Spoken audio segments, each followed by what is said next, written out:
Welcome back to Football on the 40. I'm your host, Bowen, joined as always by Andrew and Kevin. Well, folks, our Longhorns are coming into the week 4-0, ready to start our first ever SEC debut and SEC home opener against Mississippi State. Will we keep up this performance? Will the defense continue to be stout against a Mississippi State team that has seen better days? Will Quinn be healthy or will Arch start again? We'll see. But looking forward to previewing that on this episode and getting into it with the fellas.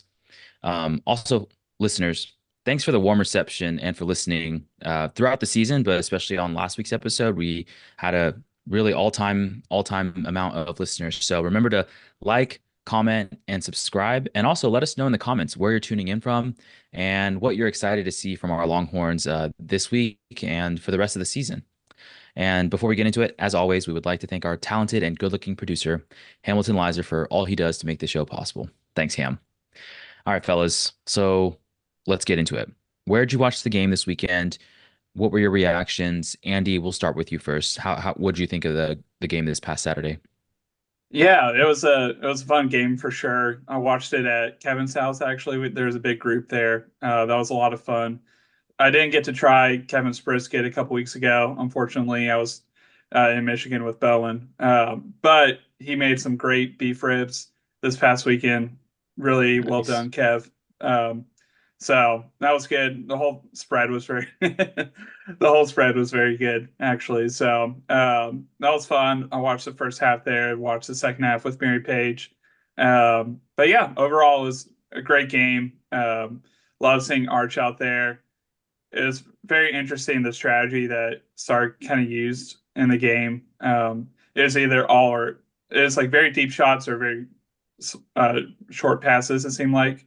So there was hardly any intermediate game, and you can tell we miss Quinn in that regard. But Bo, what did you think?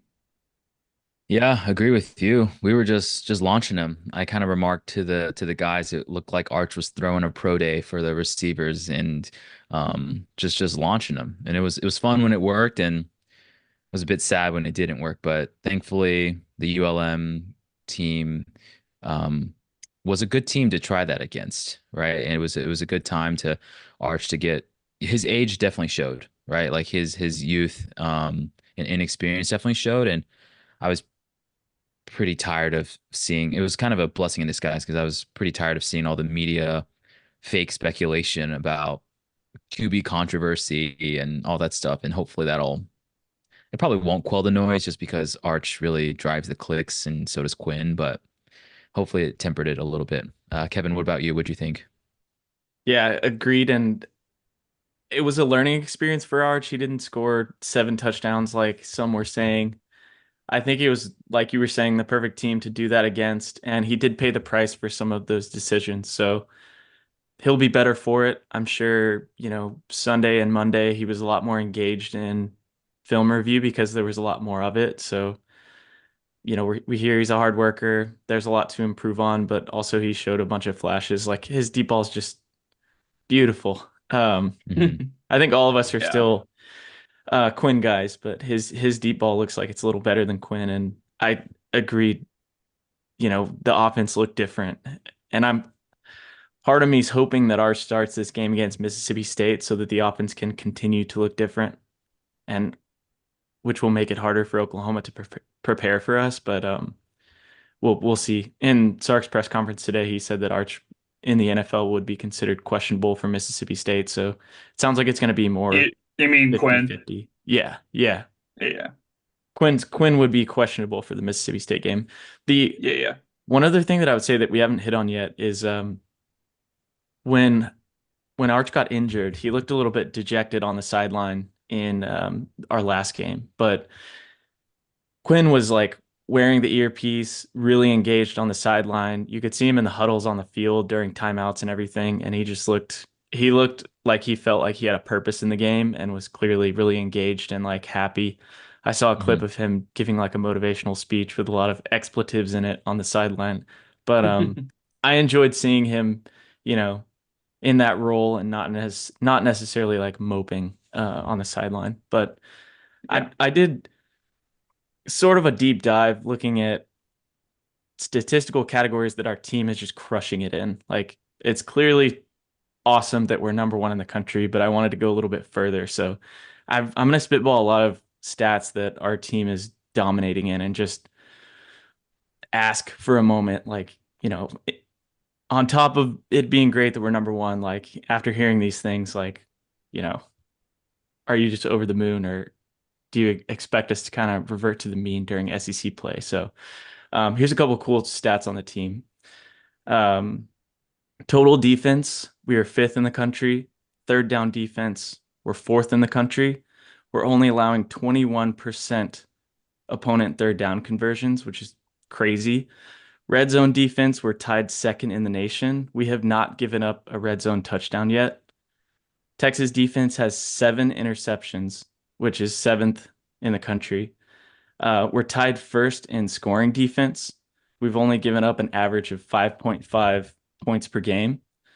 The defense is allowing on average 116 passing yards per game, which is good for eighth in the country. On offense, for each pass attempt, not for each completion, for each pass attempt, we're averaging 9.89 yards per pass attempt, which is insane. That includes the incompletions, which is good for eighth in the country. And we also have the 10th most passing yards in the country. And lastly, this is my favorite one. We've talked about this one a little bit, but our red zone offense is much improved compared to last year. In 23 trips to the red zone, we've scored 21 touchdowns.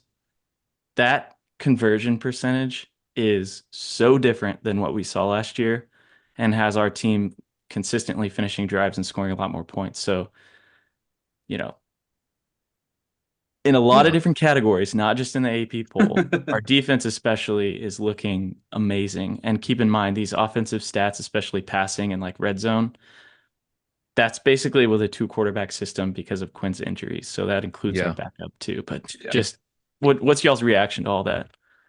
It feels kind of surreal. Like that's like the first thought that comes to mind. I think like the third down conversion percentage that you cited, I feel like is the one that stuck out to me the most, partially because I think we've been traumatized is a bit heavy of a word, but we've just been jaded, I guess you could say, on previous iterations of our defense where it's third and 17 and we give up a conversion, or if it's like third and 10 and I kind of back of my mind, I just expect them to convert to a first down. And now this year, like I don't really feel that way, which is just a weird feeling to get used to. Yeah, our defense is legit, absolutely. So that one's Yeah. I think the biggest one for me. What about you, Andy? Yeah, for sure. I saw this today, but through 4 games, we've only given up 22 points, and that's the least amount since 1977. So, uh, yeah, that's almost 50 years since it's been this low. So it's incredibly impressive what our defense has done, and especially in the red zone. I didn't know that about the touchdowns, but it makes sense. And then going back to the red zone offense, it's uh, it's even more impressive that we're doing this without a dominant run game because we Jaden's been hurt. We've been fine rushing the ball, but not I wouldn't say we've been great.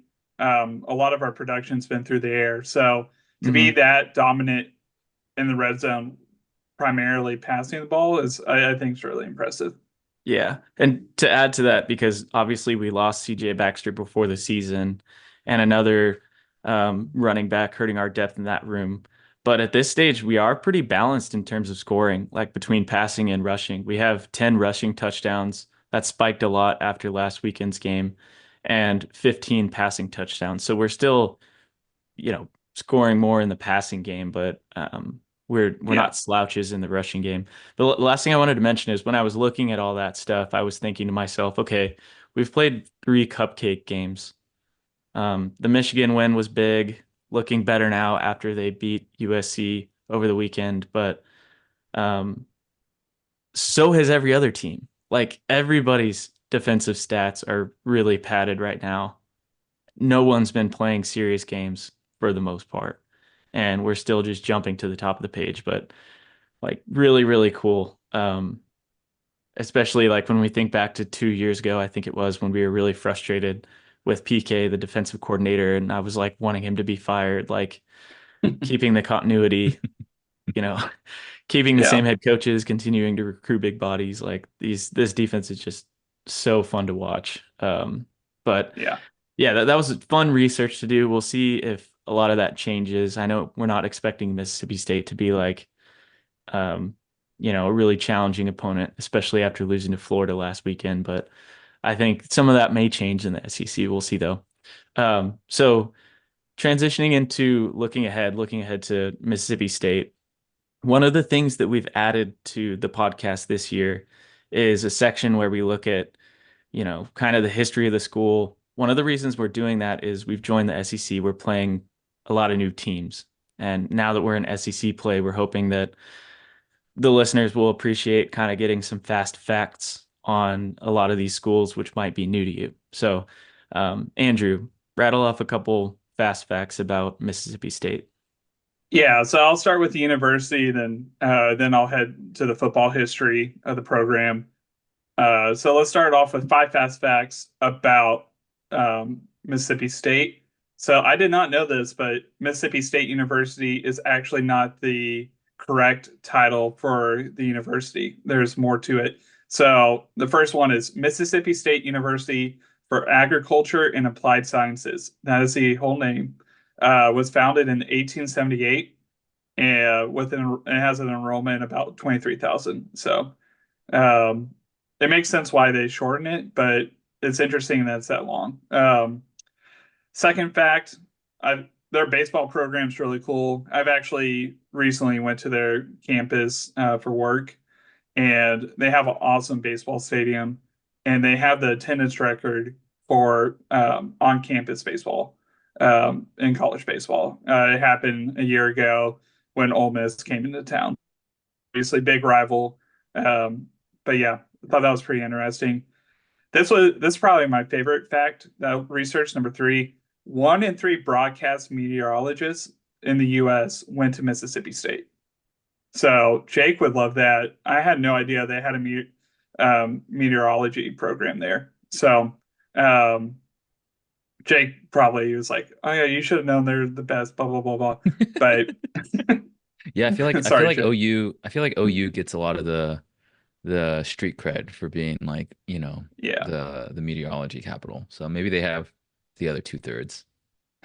maybe so. But yeah, I just thought that was really interesting. Number 4, they kind of similar to Texas with Bevo. They have a mascot. They have a live bulldog on the field. His name is he goes by Bully. I think it's Bully the 22nd now. But he also has an alternative name, and this one's nicknamed Dak after Dak Prescott, I would imagine.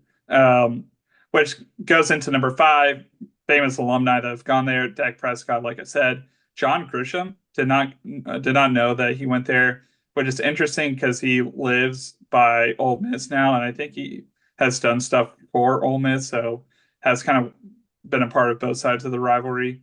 Uh, Marshall Blackburn, the U.S. Senator from Tennessee, went there, and then the original Machine Gun Kelly went to Mississippi State a long, long time ago. So, did not know that. He famously went to Alcatraz, and yeah, so thought that was interesting. What about those facts kind of piqued y'all's interest? I didn't know there was 2 Machine Gun Kellys. I guess I need to learn my history. I thought there was Yeah, I just think he the just the based it off rapper. of his name, Yeah. Yeah. the old gangster. Yeah, I think the MGK one is pretty interesting. Which also reminds me, as the only San Franciscan resident on the podcast, the Alcatraz tour is pretty touristy, but it's actually a really cool tour. So if either of y'all or any of our listeners find yourself in San Francisco, I don't think Andy or Kev are going there, but if any of the listeners do, check out the Alcatraz tour. It's pretty Yeah. sweet. I'll second that, Bo. I've been there before. It's really cool. So, but yeah, I don't know if I'm going to be going back there anytime soon. But Diving into their football program, they're below 500 all time win-loss record, so not great. Inter Interesting things about their program. It kind of lies with their coaches. Emery Ballard, for Texas history buffs out there, he is credited for inventing the wishbone at Texas, and that led to a lot of great success for Texas in the late 1960s, winning a couple national championships. And he eventually became the head coach at Mississippi State. So a little bit of a connection there between Mississippi State and Texas. So Sylvester Croom, I don't know if y'all remember this. It was kind of earlier on in our childhood, but this was a huge moment in 2003. ESPN had a ton of coverage about this. He was the first African American coach in the SEC all time. So first one ever. So a huge milestone kind of event. And he didn't have a great career at Mississippi State. I think he went to one bowl game, but the rest of the seasons didn't really prove to be too well. But yeah, he obviously is important for a lot of reasons. And yeah, then lastly, Dan Mullen. It was pretty funny. Dan Mullen, I think, was calling he was the analyst for the Mississippi State Florida game the other day, and he coached at both schools. And like the Affleck trivia question was like, who was the last coach to coach both of these teams to 10-win seasons? And it was Dan Mullen. And he was like all happy about it. I saw he retweeted it. Yeah. I love that. So obviously he's a good coach, interesting personality. But yeah, they got to number one in the country in 2014 with Dak Prescott. That was a year both Ole Miss and Mississippi State were really good. They finished the season with 10-3. Has to be one of the best seasons all time. And then all-time record against Texas is 2-2. We won the last matchup in 1999. We played in the Cotton Bowl after Ricky Williams won the Heisman that year. So, which is interesting because Ricky Williams did actually play in the bowl game, which you usually don't see that with Heisman Trophy winners in non-significant bowl games nowadays. But yeah, anything else that was interesting, y'all, with the football side? You went deep there. You didn't mention cowbells once. I think a lot of casual fans know about that too. We might hear them in Austin on Saturday, but a big tradition they have at home is they make noise with cowbells. So yeah, for sure. And yeah, I definitely could have talked about that a little bit more. Too easy. I like what you too did. Easy. Yeah. Okay. Yeah, but then let's just kind of dive into this game and previewing this Mississippi State team. Weather forecast, it's going to be hot again, 94 degrees, wind out of the north, so maybe slightly cooler than it was last week, 5 to 10 miles per hour for the wind, and then no rain. So going to be kind of dry conditions again. But Kev, let's dive in a little bit more into the team. Yeah, so they're 1-3 so far. They beat Eastern Kentucky, lost at Arizona State, lost at home to Toledo, and then lost at home again last weekend to Florida. I think the loss to Toledo kind of opened everybody's eyes that this was not a good team, and their loss last week also at home was pretty bad because Florida's a program that's also struggling. Their head coach is Jeff Lebby, who has lots of SEC ties and ties to Oklahoma most recently, and also Baylor. He was like Josh Heupel got a lot of press last week with the big matchup against OU. He was the last quarterback to win a national championship at OU, and it was a big deal that he was going to Norman. Jeff Lebby was playing at Oklahoma at the same time as Josh Heupel when Jeff got a career-ending injury and then became a like a student coach or student assistant on the team. He was at Baylor for a long time. I think almost 8 years, and kind of endured the whole Art Briles scandal there. I also saw too, I read their Wikipedia pages like every week, Levy's actually Art Briles' son-in-law. He's married to Art Briles' daughter, but went away for or felt like he went away for a little while because I think he went to UCF after that sexual assault scandal at Baylor, but that kind of maybe hurt his uh, public impression or whatever for a little while. But he's got other SEC connections too. If you want to go through those, Andy. Yeah, he coached at UCF with Heupel, like you said. Uh, Coached with Lane Kiffin at Ole Miss as the OC. He was at OU for a couple of years with Venables. Obviously, a couple of years ago, didn't do too well against us. Didn't really have a real quarterback. We shut them out, but last year he got his revenge with Dylan Gabriel. You would think OU fans miss Gabriel right now, but um, obviously they had a really good offense last year, which led him to get this job with Mississippi State. I think it's going to take some time for him to kind of build the program that he wants to build, but yeah, lots of connections with SEC coaches that are currently coaching, and yeah, just kind of his style of offense. He loves the up tempo offense, which is great when everything's clicking, but it's terrible when it's not because then that means the defense for the team is going to be out on the field a lot more three and outs, stuff like that. Mm-hmm. So that's kind of just like a broad scope of like what he likes to do.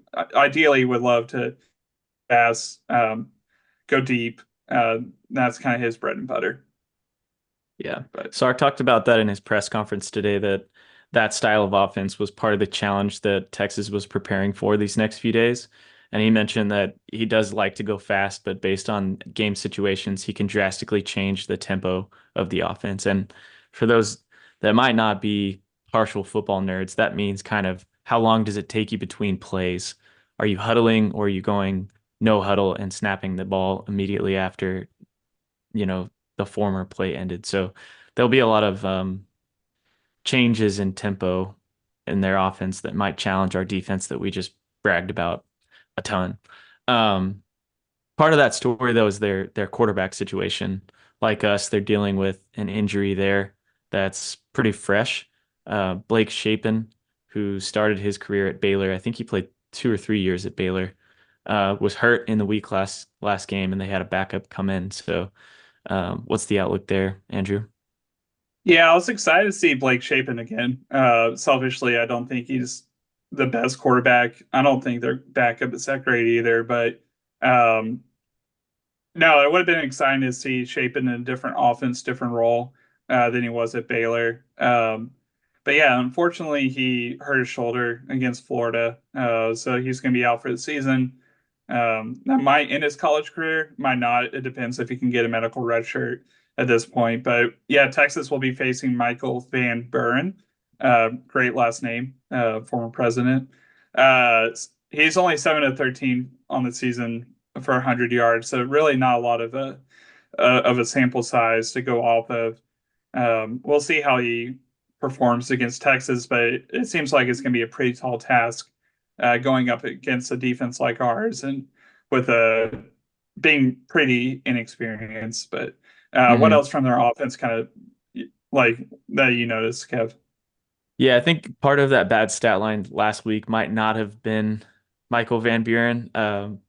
Mississippi State is allowing a ridiculous amount of sacks this season. Their pass protection seems to be terrible. They've allowed 13 sacks already, which jumped off the page for me. So I immediately looked, okay, how many does Texas have? And we've only allowed three. So might be a big day for our pass rush. Yeah, for sure. So that'll be exciting. Hopefully that happens. I would love to get a few more sacks.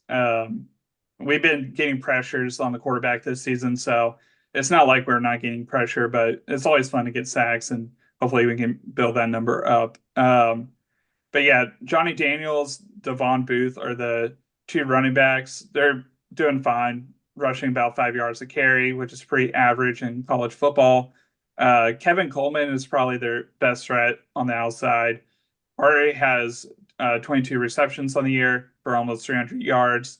Similar stats to Bond. Bond doesn't have as many catches, but about the same amount of yards between both players. So Coleman's going to be their go-to guy. I'm sure Malik Muhammad will be all over him, and it'll be a fun matchup to see how they kind of compete against one another. But let's go into their defense, Kev. What do you got? Yeah, they're giving up a lot of points. They're giving up 39 points a game against their FBS opponents. And their opponents are running the ball well against them. Their opponents are averaging 216 yards per game. So that might be an interesting matchup, having just thrown a ton of deep ball against ULM. Maybe we'll be running it a lot more this weekend, but we'll see. How about their defensive passing stats? Yeah, it's interesting because if you kind of look at it on like a broad level, it looks like they have not given up that many yards, only like 200 on the season. But against Eastern Kentucky and Arizona State has a really good running back, so they just ran the ball a ton. Eastern Kentucky, obviously not FBS, so um, hard to kind of take any real stats from that game. But so those stats away, they're giving up like roughly 300 yards um, through the air on the season in their other two games, and they haven't really played that great opponents is Toledo and Florida. So I wouldn't say they're passing juggernauts by any means. So I think we'll have good success in the air. And then the one stat that like really popped my attention was Isaac Smith. He's their safety. He already has 51 tackles on the season. And Kev, I think you pointed this out, but our leader is Anthony Hill, and he only has like 25, right? Yeah, like less than half of this Isaac Smith guy. So that's interesting. I think that speaks to also how many players we've been playing on defense all Mm-hmm. four of the games that we've played. So that might be spreading the statistics around a little bit. One other nugget from Sark's press conference, because he was talking about that a little bit. I know this is sort of off topic here, but I thought his coolest quote from the press conference today, talking about rotating his players that much, he said, "Our guys aren't counting their snaps. They're focused on making their snaps count." And I was like, that is Poetry. nice. That Poetry. gets me fired up. Um, It's yeah, all about the culture. thanks for all the research on the Mississippi State prep. I'm excited to get into SEC conference play and seeing OU's welcome last weekend. I'm grateful that it's Mississippi State, but still we gotta get the job done, and it'll be fun to watch. So let's get into weekly trivia. This has been a good one for me lately. Yeah, Kev, you're on a hot streak right now. I think you've gone the last 5 points overall. So, Bo, it's time to make a comeback. I know. I I believe know. in I gotta you. I fix believe in something. you. But yeah, so yeah, Kevin's leaving 7-3 on the season. Guys, the theme of this week is mascots. Are y'all ready? Yes. Okay. So at one point, Texas also had like Mississippi State, how they have a live dog mascot on the field. Texas also had um, a live dog mascot on the field as well. When was the last year Texas had a live dog mascot? Uh, Kevin, you can go first, then Bowen. I'm I'm doing some quick math here. Wow, I have no math to do. I have no idea. This is just gonna be vibes. Well, okay, I'm gonna say 1905. Okay, Okay, Bowen, what about you? I had 1932 in my head. Bo, congratulations, you got that. It was Huge, 1923. So Gosh, huge, big for the huge. fives. Bo really needed that. I was Uh, trying to average like average cow lifespan times 17 because I think we're on Bevo 17 minus 2024. That didn't work. it's okay. It's okay. I think there are some Bevos historically that didn't last super long, so that probably threw off your math. But Yeah. uh, neither were a bad guess though. But yeah, it was Pig Belmont. That was the name of the dog. Um, Unfortunately, Pig passed away, got ran over by a Model T on 24th and Quad, Really?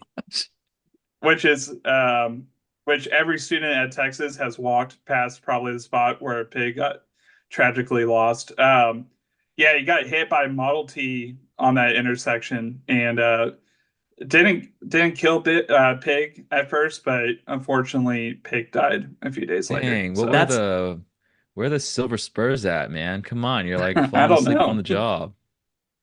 Oh, I was gonna say that's the same intersection that I accidentally caused a fender bender on when I was running, but that was Dean Keaton and Quad. Do you guys remember that? We should move on. That's I not a good forgot story. it. Yeah, Okay, we can talk about it offline. yeah.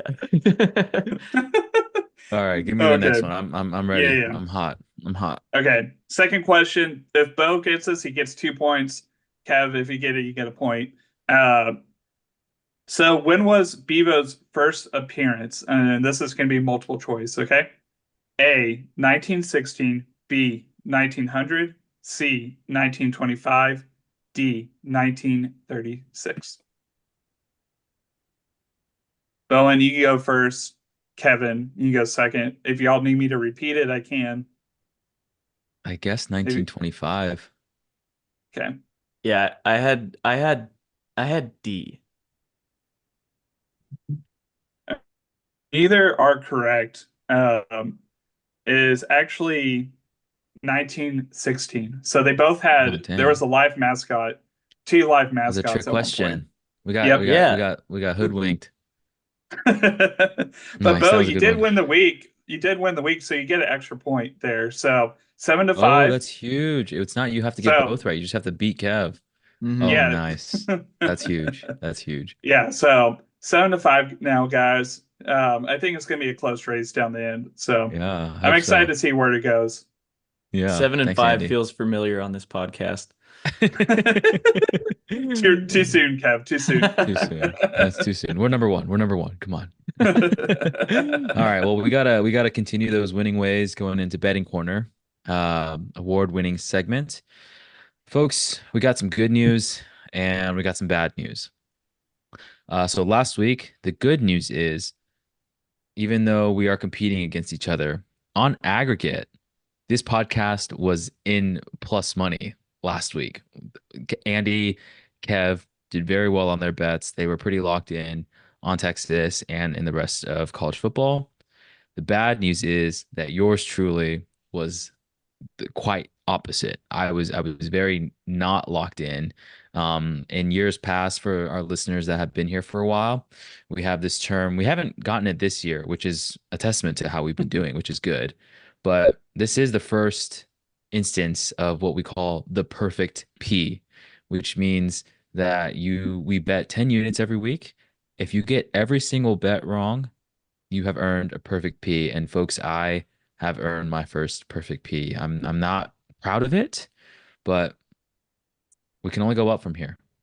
Or we could repeat a perfect P. But we can't get worse. We can't get worse, that's for sure. So, fellas, well done on making us positive for the week. Hopefully we can continue that performance going into this week.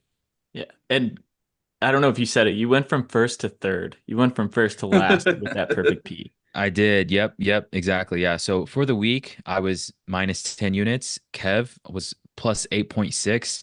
Andy was a respectful plus 5.5 as well. So really great performances. Mhm. I was minus 10, so that brings me to minus 11.4. Kev is resoundingly in the positive with 4 units in the positive, and Andy is slightly positive as well, with about a fifth of a unit up. Yeah, interest rates dropped, and we just shot to the sky. Kev, you gotta give a little speech. You deserve it. You got all your Opener bets brings right. for us. I've Yeah. I- I've been a little bit patient this season, but last week was my first big bet. I put 5 units on Tennessee covering against OU, and that played out. I also put some money on Texas covering in the first quarter, basically betting that Sark would get off to a hot start, and that paid out. I think I also hit the Texas over and the Bowling Green cover against A&M. So yeah, it was just gorgeous, especially in that late time slot on Everything was Saturday. working. Everything was Yeah, hitting. everything was working. Yeah. Those ribs were hitting. The bets. Oh yeah. Yeah. It was great. But okay, Bowen, take us through the odds for the Mississippi State Texas game this weekend. What's the line looking like? What's the over looking like? Sounds good. Yeah, I mean, for the home opener, we are at home, and as y'all said, Mississippi State has not been doing well this season, but Texas is almost 40-point favorites. We're favored by 38.5 points. That is a lot of points, and the total is 61.5. So yeah, Vegas expects a lot of points for us. Texas is also 4-0 against the spread. Mississippi State is 1-3. Um, we're 3-1 on hitting the over as well, both of us. So yeah, potentially a lot of points this weekend, and a lot of other games around the league too. But we'll start with the Texas game. Kevin, we'll start with you first. What are you liking on this game?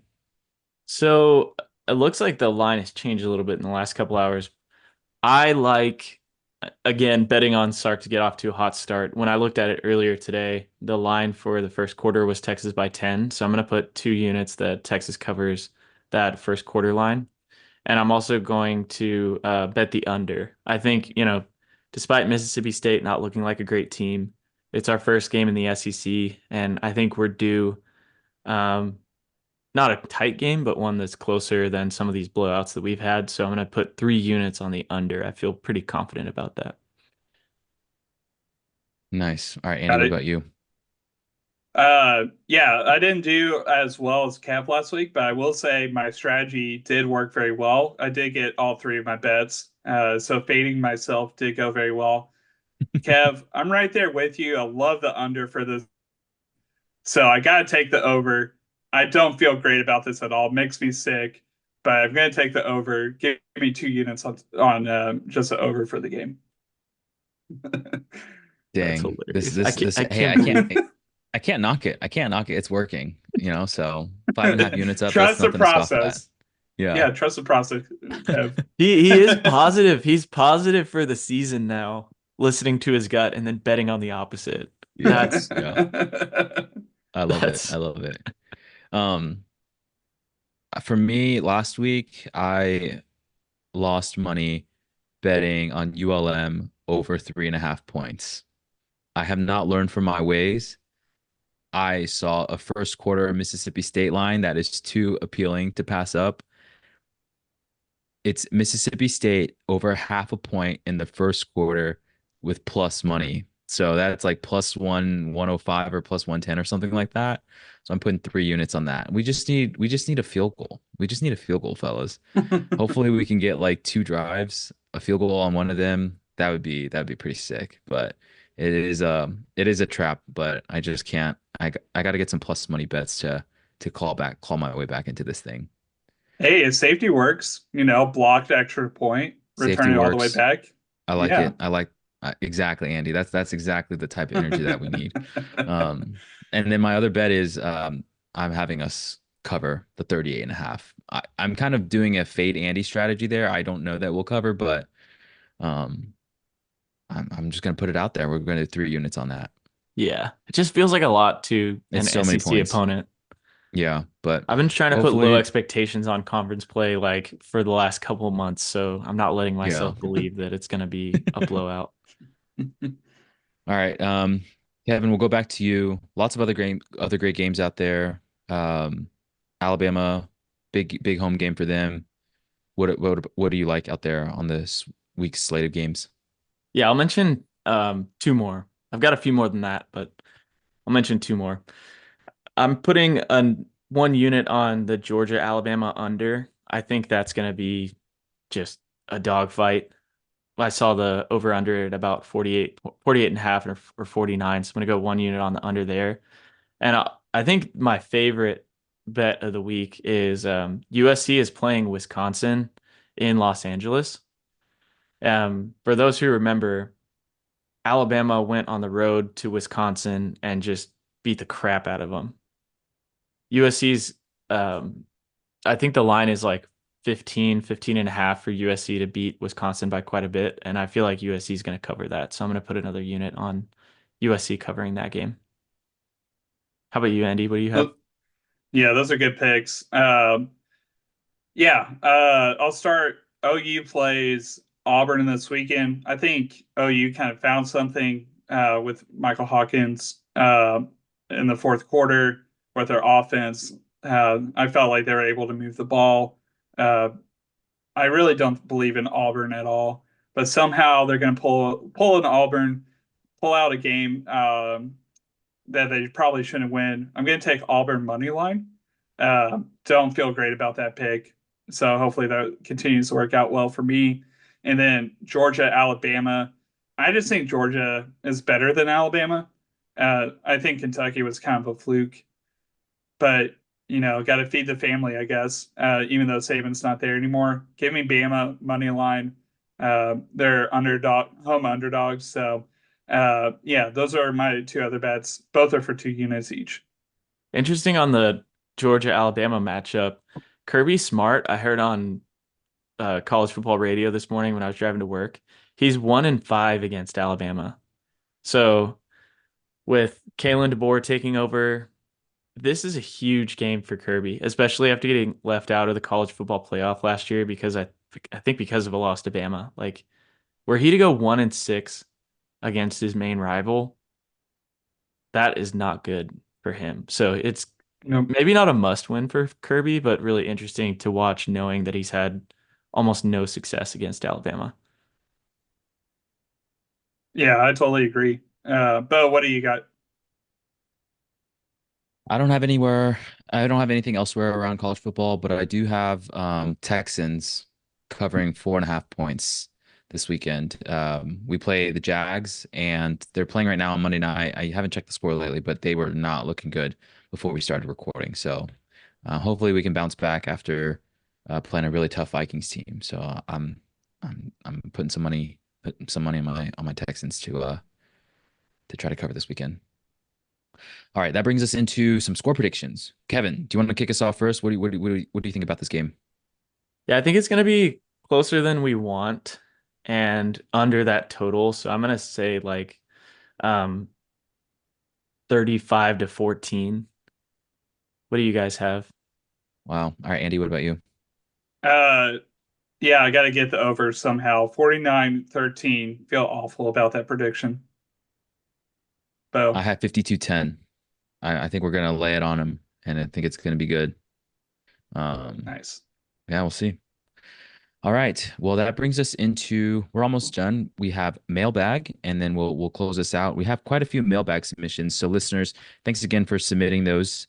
Each and every week we'll go through them. We'll check. You can submit them on our Instagram story or the link in our Instagram bio for more longer form questions. But the first question this week comes from my lovely wife, Emily. She asked me, she said, with all the success we've had lately, if we had gotten Sark right away after Mac, would we have had the same success as we do now? So I think getting at the NIL, we were talking about the NIL landscape and the move to the SEC. So I'm interested, Andy, Kev, what do y'all think? Andy, we'll start with you first. Would we have had the same success? I mean, not, Sark's kind of personal life situation, notwithstanding, but just kind of like from a football competitive standpoint.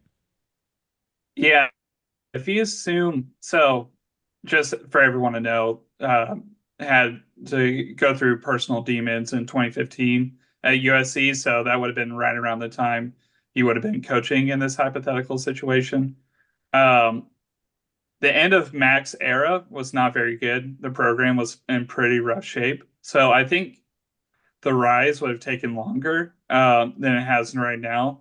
So it would have been interesting to see. I think Sark, honestly, outside of personal stuff, I think he needed his time at Bama. I think he grew a ton as a coach, and if he didn't have that time, I don't know if he would be the type of coach that he is today. So I think Bama had a huge influence on him. What do y'all think? I agree. I don't object to anything that you said there. One other interesting point about this, like Sark's personal life notwithstanding, is on that time frame that Emily's asking about. NIL doesn't exist. The transfer portal looks a lot different. So, like Andrew's saying, I think regardless of the coaching change there, we were going to see an exodus of talent, and we're not going to replenish talent in big ways through standard recruiting. It's hard to know, though. It's a good hypothetical, but I would have liked that. I think we would all have preferred that. Just save some gray hairs and not waste 10 years of our lives.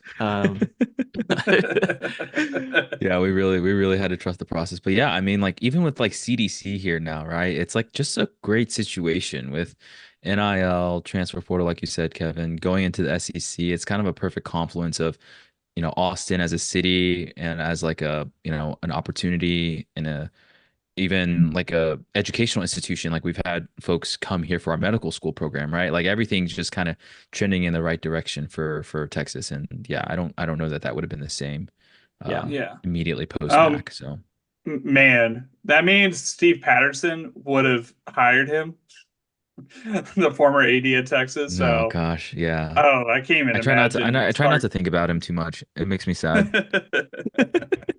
All right. Well, that was Emily's Dark question. So thank times. you, Emily. All right, next we're going to Matt Hack. He says, is there a matchup besides Georgia that you're actually worried about? It feels like we have a pretty easy schedule. So he's feeling himself. Kevin, we'll start with you on this one first. What do you think? Yes, I'm worried about A&M. I think by that time in the season, they will have figured things out a little bit. They're changing their quarterbacks now, trying to figure out what works for them on offense. But I think by the end of the season, that one's going to be, um, one that we're all uncomfortable about, especially playing in College Station. Also, like I'm a little wary of our road games. Again, like I mentioned it earlier, I'm specifically trying to have low expectations our first year in the SEC. And, against Vanderbilt, that one's not scary. But maybe a game like Arkansas, like looking at the preseason, I picked a loss there. Like, we have to go on difficult road environments. So, um, Yeah. but I'd say the A&M one, you know, scares me the most. Yeah, Andy, what about you? Yeah, I mean, I agree. I think A&M's definitely the scariest. I predicted a loss in that game, and I think that just being in that environment is the biggest thing. Arkansas, Kev, you know, I kind of in my head was like laughing at that prediction because I was just like, Arkansas is going to be terrible this year, but they've looked, decently well. So I that's definitely not a guaranteed win like I thought going into the season. So Yeah. um like that was bold of you, but like kudos on you for for that projection. I appreciate it. It's just something that I've learned as someone that has genuinely cared about this team that's usually bad for a long time. There's been so many seasons, especially in the Big 12, where you look at the schedule and you're like, oh, we're playing Kansas State on the road. We're playing Iowa State on the road. That's a win. We'll definitely go 12 and 0. And these games come up and, it's Friday evening or Saturday morning and half of the game day crew is picking against you and you're not sure why. Like those things just tend to pop up. I will say though, I know we're going long on this one. Um, I don't think our team has reached our ceiling yet. And this is like a Hmm. very hype-filled comment by me. But we haven't played a game where, we've both taken care of the ball and not had a lot of penalties. And there have been plays where we're like losing yards and drives are stalling. So, you know, I don't think we've played our best yet. So, like, there is a possibility that this team is just going to be better than a lot of the people that we play on our schedule. And Matt's right. Compared to some of the other schedules in the SEC, this one is like by no means a hard schedule. It's pretty in the middle or easy the rest of the way outside of the Georgia game. Wow. For sure. Optimistic Kev is here. Hype me up, man. Hype me up. That's amazing. We love it. Okay, we'll do another quick one, and then we have one from Sam Moser to close us out. This one's also from Matt. He asks, and we'll go quick on this. Is it just me, or does Arch need to speed up going through his reads? So yeah, just commenting on like the QB play there. Andy, did you notice anything about Arch going through his reads? I know it looked like he was holding on to the ball like a lot. So I don't know if he needs to like speed through it or what you think his adjustment should be. uh, you know, I think that's going to be the case for anyone starting off their career. They have to go through that and learn that process. But I think it's just more impressive that he is making multiple reads. A lot of times, freshmen, sophomore quarterbacks, they'll kind of lock in on a receiver, and if it's not there, they kind of panic and the play gets blown up or throws a pick or something bad happens. But Arch, you can tell he's done a lot of prep. He knows where the different options are if the first option isn't there. So I think it is more impressive than not just how much he is reading the defense. Yeah. And you're comparing him to Quinn Ewers, who this is his third year in the system. And like I alluded to this earlier, all three of us are kind of Quinn guys. Like we love Arch, but we're not totally bought into the hype. And we want Quinn to start for the remainder of the season when he's back. Comparing Arch and Quinn, you know, other than the media hype, really isn't fair because Quinn has got, I think, 3 more years in college or 2 more years in college than Arch, and the game has slowed down for him. So he Yeah. does, but like Andrew's saying, you know, he's got one start in his college football career. Like he's got so much better to get, which is really scary for the SEC the next couple of years. hmm Agreed. Agreed. All right, folks. Well, thanks. We have one last mailbag from Sam Moser, and this is more of a comment, and I think is a great one to end on. This is belated, so I apologize, listeners. This was supposed to be for last week's episode, and I missed it before coming on. But Moser's comment is in response to the Michigan game, and specifically Andy and I's comments about the reception, the warm reception that we got from the Michigan fan base. Moser has some thoughts on that. Okay, so let me start this. Moser says, pretty nice fans? Hell no. Worst fans in college football up in Michigan. LSU, Arkansas, Bama, no contest. Michigan is the worst. They are the former Natty winners, and they let you know that. They also went on and on about their academics. Last time I checked, we were watching a football game, you freaking nerds. It's one thing to get in my face and drop F-bombs. I was with my parents and they were giving my mom the bird and dropping F-bombs.